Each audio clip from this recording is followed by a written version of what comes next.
morning! A few years ago, in fact, it was the spring of 2013, I discovered something completely by accident that I want to share with you. I was sitting around the fire outside of my house, and I was sitting with my daughter, Madeline. Madeline had just accepted the invitation from NYU Shanghai to go off to college. And she said, Dad, it's just the two of us. She said, Dad, what are you going to do now? I said, what do you mean? She said, well, Emma's gone. Katie's gone. I'm leaving. There's nothing that's holding you here. What do you think you'd like to do? I thought to myself, wow, my 17-year-old daughter is asking me life-changing questions. How odd. But I said jokingly, you know what, maybe I'll just go to Tuscany and live there. I can do what I do from anywhere. So she whips out her laptop. You never say something to Madeline Farquharson like, why don't we, or what if, because you'll have it planned. So she's like, click, click, click, click, click. Hey, Dad, here's what it's going to take to live and work in Tuscany. And we decided that's just not possible. She said, well, what else might you want to do? And I said, how about if I go cross-country on my motorcycle?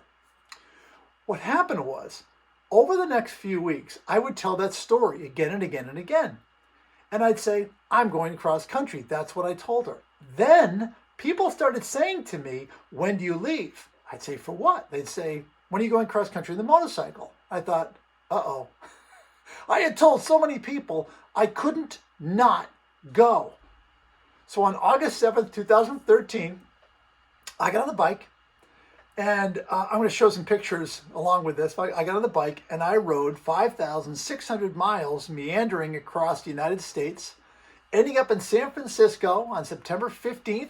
There's my picture, pulling into town.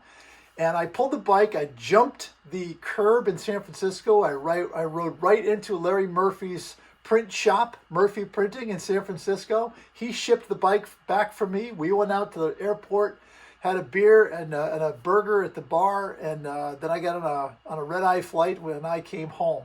My point to all this is, had I not committed, had I not told everyone, I never would have gone.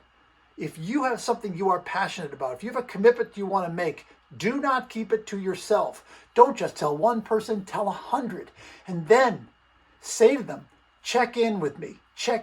Make certain that I'm doing this. Call me, email me. How many calls are you making? Are you making your calls?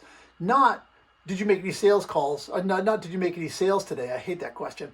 But rather, you're getting the word out there so that you've got this accountability committee now around you. The only reason I went, and by the way, going cross-country on the motorcycle was one of the top 5 things I've ever done in my life. And I would go again tomorrow. It was unbelievable. I get chills thinking about it. It was just extraordinary.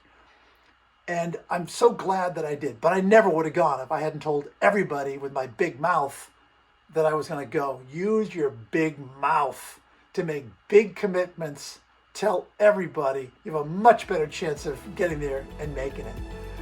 Sign up for the Sales Vault. We got the office hours. We got Chill with Bill. Have a great selling weekend, everybody. Just a few more days and we're going to be hitting spring. Almost there.